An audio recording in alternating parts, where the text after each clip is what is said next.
Hey everybody, it's the Patrician of Venice here, coming back with another news story. This one's going to be a lot better than the previous one because this time I wrote a script for this, so it's not going to just be me randomly mumbling about and not understanding what I'm talking about, because the last time I wrote and recorded something it was before the debates, and I was drinking a lot, and this time I'm sober, unless I've been drugged, which I shouldn't have been. So ideally, we should be good to go. So anyway, we'll get right to it. For those of you who don't know, the media's silence on matters such as Hunter Biden have been quite silent as of late. And as you may or may not know, Hunter Biden has been part of some shady business dealings, as well as what appears to be the use of pressured influence from his father, Joe Biden, to gain sexy cash and help the creation of a quote-unquote Biden Incorporated. That being said, we're not really going to discuss Hunter Biden too much today. We'll be discussing the silence of the mainstream media has had on this topic, as well as some of the biggest social media platforms, use of censorship or promotion of other non-important information to hide this specific story. As I'm sure you're all aware, such places as Twitter and Facebook have locked down the pages of the New York Post and been putting temporary bans on holds on accounts that were talking about the New York Post story, and that was the story that was expressing information about the computer repair company releasing information of Hunter Biden's emails and some of the files, which involved him having a drug paraphernalia pipe in his mouth, not the grass one, of the snow variety, more like. Now, I want to fully come out and say this, that Twitter and Facebook have every right to be the company that they are, and I applaud Mark Zuckerberg and Jack Dorsey for making such a platform. In fact, I admire them greatly for it, because they connected the world in such ways that didn't seem possible as of 10 to 20 years ago.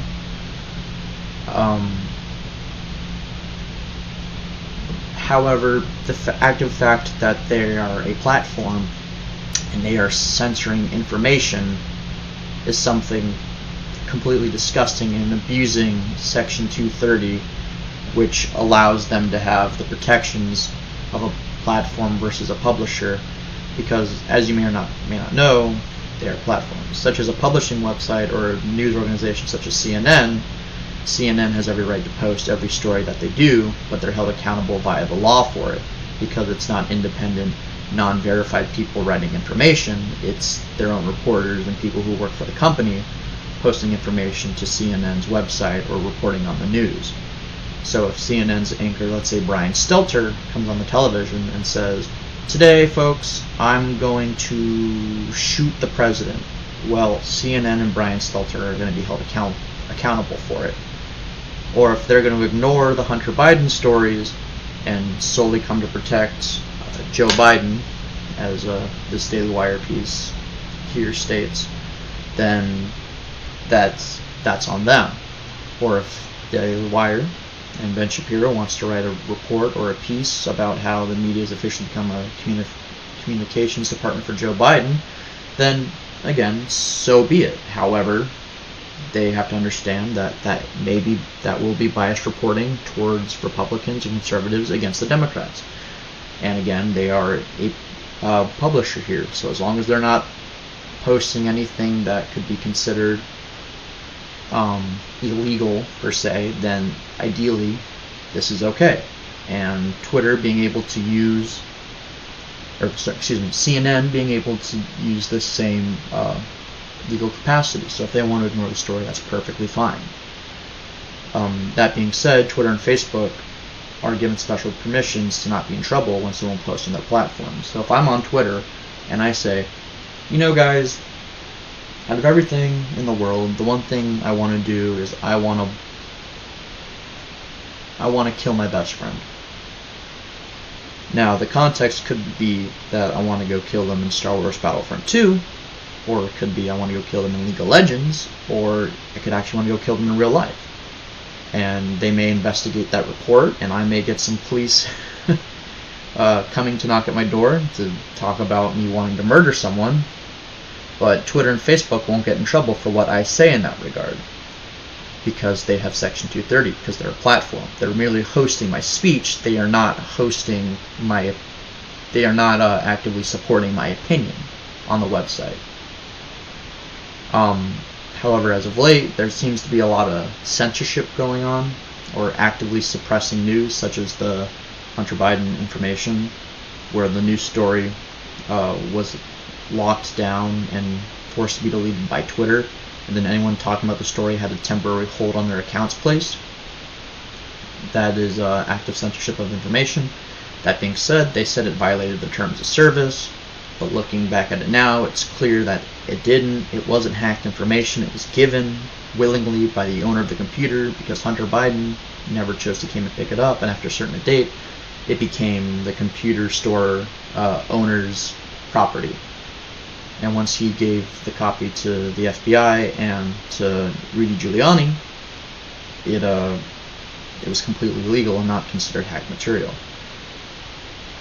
Then Twitter and Facebook actively had to go out, and after doing a false hit of censorship, they had to go out and give better reasons, such as it being hate speech or it being something else that violated the terms of service.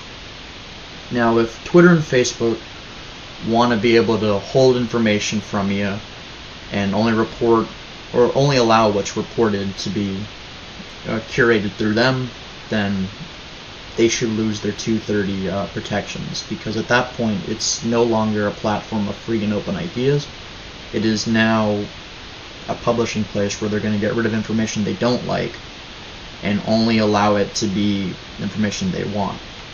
Now, if Twitter and Facebook want to add a feature that makes it a safe space on the platform with a switch of a button, or wants you to be able to curate information as which you desire, then that's fine, and that should be the case. However, they shouldn't be already doing it ahead of time before you even have a chance to look at the information.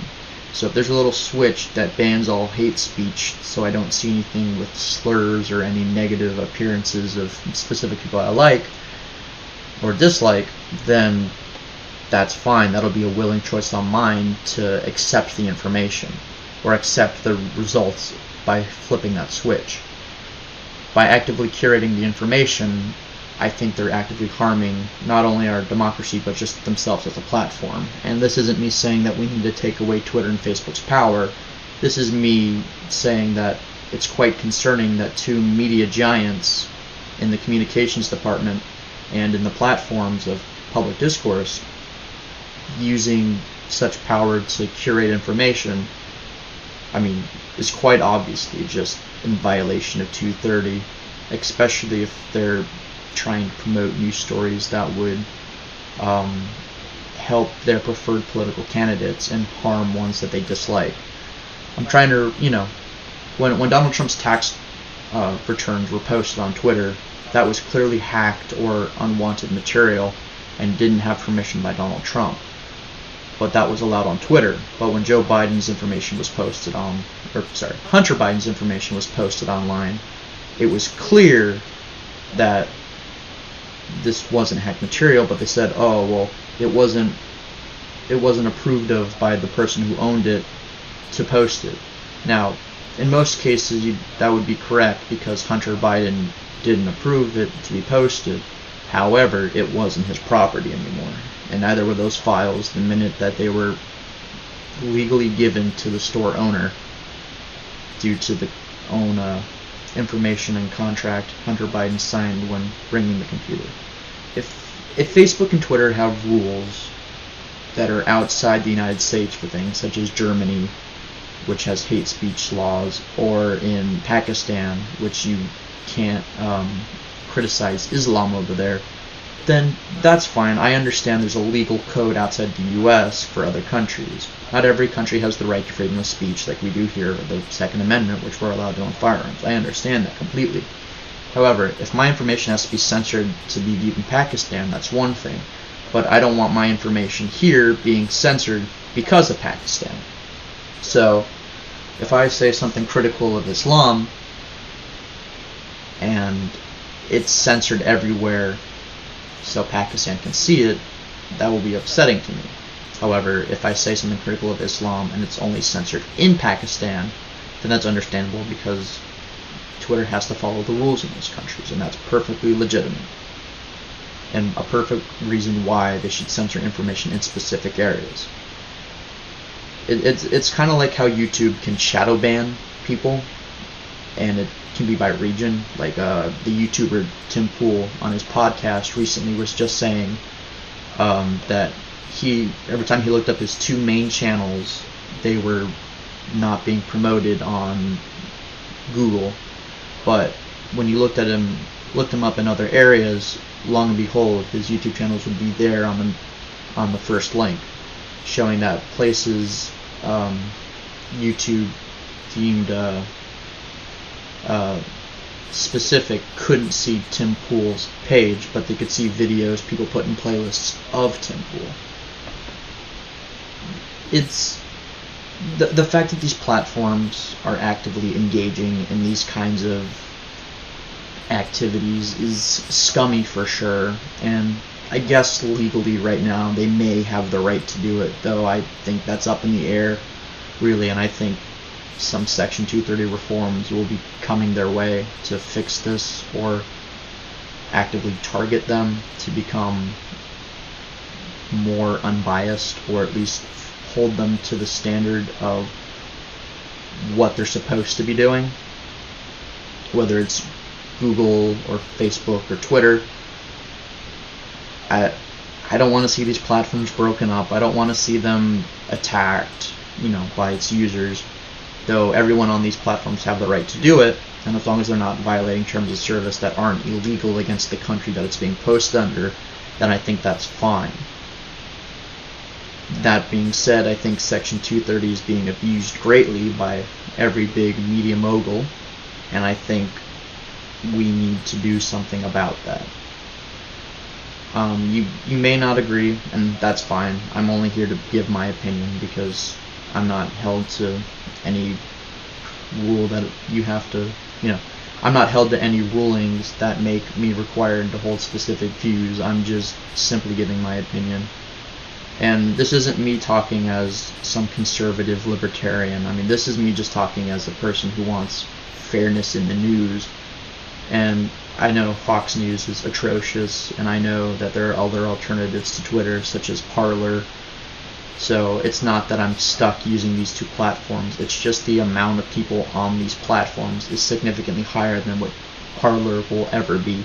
I'm sorry, Parler, even if I like you. I don't think you'll get the billions of people Twitter has.